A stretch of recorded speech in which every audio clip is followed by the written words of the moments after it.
What's up, everybody? If you remember, about a week and a half ago, we finally got the much-needed WSP Swarm nerf, but then that led to a debate between which SMG was meta. We had the AMR9, which was buffed in the mid-season update and then buffed right after that, and then we have the HRM-9, which is the new SMG from Season 1 Reloaded, and both of them have really good damage ranges for SMG, with the AMR9 being all the way out to like 27 meters with the right build, something like that, and the HRM-9 going up to like 21 meters. The AMR9 pushes out the range a little bit farther, but has slower ADS and sprint to fire speed, while the HRM9 is faster than those and has a little bit less range. And so both can be used as sniper support, but I wouldn't recommend for both to be aggressive. Both can be mid-range SMGs, but really the HRM9 would I recommend for really being aggressive. And of course, we'll show that on TrueGameData, but first we're going to look at the loadouts so I can show you what I run, what TrueGameData's meta-gen likes to run. And if you don't know about that, TrueGameData, if you're a premium member, which I should be, has a tool where it takes all the stats and the recoil plots for the weapon, says, hey, this is the meta for the close range, long range, whatever you're looking for, and gives you the recommended attachments based off of all of the statistics. And those builds are really good as well too. But we're going to show you my builds. We're going to show you his builds. Let's get into it. So we're going to start off with the HRM9. The HRM9, my build is the Sonic Suppressor because I like to stay off the map. The Sonic Suppressor gives you more bullet velocity, more damage range. Once again, this is a really good sniper support here.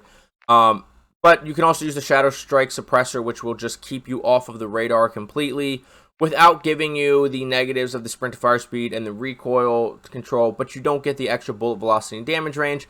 Another option that a lot of people use is they come down and they go to the Jack BFB, which is really popular right now, which reduces both recoils 40%, reduces gun control 40%, but hurts your ADS speed, your sprint to fire speed, and puts you on the radar as an advanced radar ping instead of just a regular ping.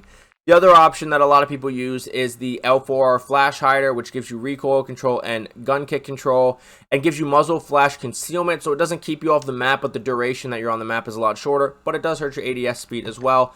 I like getting the extra velocity and range, plus staying completely off of the mini-map, as well as the radar up top. Then we also have the Princeps Long Barrel, which ends up giving you what I would say is the best SMG iron sights in the game, which we'll show you in just a second. Then we have, and that also gives you bullet velocity and range, and it does hurt your aim walking speed and your hip fire and tack spread, but I'm not aim walking really, because I'm not ADS bot walking, and I'm not hip firing, because I don't like hip fire, whatever. Then we have the XRK Edge hand stop, which is a debate between this and the DR6 hand stop. It depends on what you're valuing more in your build. If you are valuing movement speed, crouch move speed, and ADS move speed, go with the XRK BW4 hand stop. You can see it's 6.8, 13.9%, and 11.4% benefit, whereas the DR6 is only 4.8, 9.7, 7.9. But if you're looking for ADS and sprint to fire benefit, the XRK Edge helps with 5.9% and a 5.8% benefit for ADS speed and sprint to fire speed. But the DR6 hand stop helps with 8.4% and a 7.8% benefit with the ADS and sprint to fire speed. So if you're valuing ADS and sprint to fire speed over movement speed, go with the DR6 hand stop, but otherwise stick with the XRK Edge BW4 hand stop. Then the 50 round drum, of course, it's either 50, 20, or the default 30. Stick with the 50. And then we have the folding stock. So the folding stock helps you with recoil control, gun kick control, and slightly hurts your ADS speed, but when compared to the AMR9, that's just fine. And this is what the iron sights are going to look like. Let me go ahead and put on dummy plates as well. It's on 3 plates already. So here's the iron sights, really clean. You look at the recoil, we'll use the other wall here. I had to film this video twice because of reasons, but the recoil isn't super crazy. It's up and to the left a little bit, and if you're shooting dummies, super easy to control. I mean, even into the mid-range, it's not too bad. And mind you, I'm a bot, so if I can do that, anybody can do that. So then let me go ahead and pull up the TrueGameData builds. The TrueGameData build for this is going to be the Shadow Strike Suppressor. He does no barrel, and we'll look at the stats of stuff just after we look at both guns. Then the Chimera Cepharic Vertical Grip, which that one's going to help you with gun kick control and vertical recoil, but I don't like it as much because it doesn't help with it speeding up anything. Other than it does help movement speed, but the movement speed's already pretty decent on this gun. And then he has the 50 round mag, of course.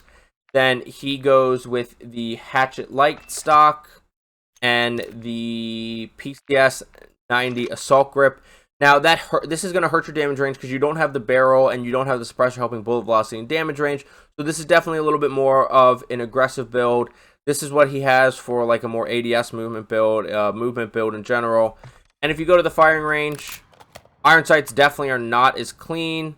We'll put the recoil plots right next to each other. The recoil's more vertical somehow. A little more vertical, or close to the same. And up and to the left, a little bit more. Still really easy to control. Both ranges. Really easy to control, but it depends to you. I mean, there's sprint to fire speed. If you want more movement speed, if you want a little more ADS movement speed, really, or more damage range and bullet velocity, I prefer the more damage range and bullet velocity, which is why, once again, I have Sonic Suppressor. Then we have XRK Edge Hand Stop. We have the Princeps Long Barrel. Get rid of the grip. And then the folding stock. So that's the HRM-9. So let's go ahead and look at the AMR9. The AMR9, here's my build, which, once again, is built a little more for range and bullet velocity, which you don't need to do. We'll look at TrueGameData's, which is more of a sprint to fire ADS build. And so here I have the Nimbus 6 integrated suppressor. Two reasons for this. One, it helps the bullet velocity and range the most, and it adds a suppressor, which means we don't have to use a attachment slot on a suppressor, and these iron sights are really bad, so freeing up an iron sight is huge. Freeing up an attachment is huge. Then we do have the DR6 hand stop, because the biggest weakness to the AMR9 is going to be its sprint to fire speed and its ADS speed. So we're going to prioritize that with the hand stop here, although not all the attachments do, because like I said, the Nimbus 6 does actually hurt those a little bit. Then we have the 50 round drum. There is a 100 round drum, but stay away from that because it makes your ADS and sprint to fire speed twice as long as it does with the 50 round drum, and twice as slow for movement speed and all that. Stay away from the 100 round mag. Just be smart with your reloads. Then I have the Wolfhound carbine stock for gun kick control and recoil control, and it hurts your ADS a little bit, but we got to control the recoil a little bit. There's a little more recoil on the AMR than there is on the HRM. And then my optic of choice is the Cronin Intless MSP12. I think it's a clean sight, and it helps aim down sight speed. It's only 1.7%, but it does help the aim down sight speed, as well as if you panic hip fire, it's going to help your hip fire for some reason. The other popular option, of course, is either the Slate Reflector. The NIDAR model 2023 has really taken off. When it was a Vanguard optic, people didn't. And then the MK3 reflector is also very popular. So those are going to be your popular optics of the three. I think people sleep on the Cronin Intless MP12. Let's go ahead and look at recoil and as well as this optic. And like I said, the laser is visible, but I mean, this sprint to fire is pretty abysmal. But look how clean the optic is. And this gun's super easy to control, as I miss shots. But remember, once again, I am kind of a bot. Not very hard to control at all. Maybe long range is where I really show how bad I am. I mean, I'm just happy to hit shots and get a break there. But yeah, that's kind of the range and the support build. Now, the TrueGameData build, he does use an integrated suppressor, but it's a Tectonic Micro Integral Suppressor, which helps with your sprint to fire speed and your aim down sight speed, which is definitely necessary. But it really hurts your bullet velocity and it hurts the damage range. Although the range on this is so good, almost doesn't matter. Then he does have the DR6 hand stop. He has the 50 round mag on, of course. He has the MK3 reflector. I'm going to stick with the Cronin Intless on this. And then he actually gets rid of the carbine stock altogether and goes with the Phantom Grip. Phantom Grip helps with the sprint to fire speed and the ADS speed. We're going to the firing range with that one. Super easy to control still. And it's definitely a more aggressive build. But you are sacrificing range, which we'll really see in just a second when I go to TrueGameData's website. But a really easy build. So once again, this is going to be his build. And mine's going to be looking more like this, which is pretty easy. Switch back over, and that's going to go ahead and be my build. So now we're going to go to TrueGameData for anyone that cares about more of the data and reasoning behind why I choose loadout, he chooses this loadout. But if you just wanted loadouts and you want to go try them for yourself and you don't really care about the data, I really do appreciate you watching. I will see you out there. Get frying. For those of us that want the data, let's go to TrueGameData. Alright, so now we're over on TrueGameData, and if you look, the second builds for each one of them, the Tectonic Micro Integral Suppressor, the second builds for the AMR and the HRM are his TrueGameData's meta-gen build. you look over the left, it's Metagem, locked because I'm not premium, although I really think about it all the time. So you look at my build's going to push out the farthest with range, getting all the way up to 27.48 meters, which is just an absurd amount of range, versus TrueGameData's build. Here, this is, we'll go chest first. I had it on leg because I was looking at stuff. And if you look at his build goes out to 20.61 meters, which is still absolutely insane range for an SMG. So like I said, mine's definitely more of a sniper sport or passive because the ADS speed and sprint to fire speed can be pretty slow on that, which we'll look at more in a second. But if you're looking at pure time to kills, the HRM-9 looks like it completely loses out to the AMR9. Both, you look at chest shots, it looks that way. You look at headshots, it's pretty much the same, except the time to kills are overall lower. Stomach does switch. If you're hitting stomach, the AMR9 is going to lose a lot of gunfights. But if you go upper arm, it looks just like the chest graph. Where we really start to see a fall off is lower arm, AMR loses. Upper leg, AMR loses. And lower leg, AMR loses. So if you're hitting stomach, lower arm, and anywhere on the legs, you are going to lose gunfights with the AMR9, whereas the HRM does not suffer near as much. So let's go back to chest shots. We look at ADS speed. It takes my build out. Right, my build's out. If you're going to be aggressive, you need good ADS speed. Like I said, sniper sport, passive build there, but that's more what I'd use the AMR for. Even headshots, still out. Stomach shots, both the AMRs are out again, and that obviously repeats. We go sprint to fire speed. Now my build is completely out once again. Sniper, passive build. And now TrueGameData's build is out for the AMR9 when you include sprint to fire over the HRM. That's chest shots. Headshots don't change anything. All these graphs aren't going to really change anything. We'll stick with chest shots. And once again, even his HRM9 build, which is built more for ADS movement speed and movement speed overall, is losing out really at every range to my build when you include either sprint to fire or ADS speed. So, once again, we're trying to value movement over having range and bullet velocity, and I side on the side of range and bullet velocity when it comes to these SMGs.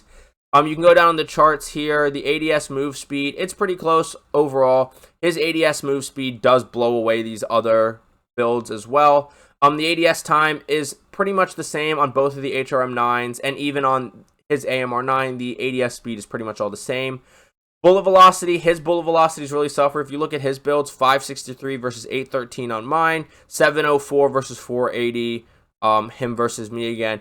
So my bullet velocity, like I said, that is what I focused on, especially when you look at crouch movement speed, pretty similar, not a huge difference there. Fire rate, surprisingly, is really close with those guns. And then the other thing that we want to look at here is move speed. His move speed does win over both my builds, but the AMR9, they're pretty much the same. They're a little less close on the HRM9. The reload time, HRM's faster. Sprint speed, the HRM is faster. The sprint to fire speed is blown out of the water for HRM versus AMR9, and his AMR9 blows mine out of the water.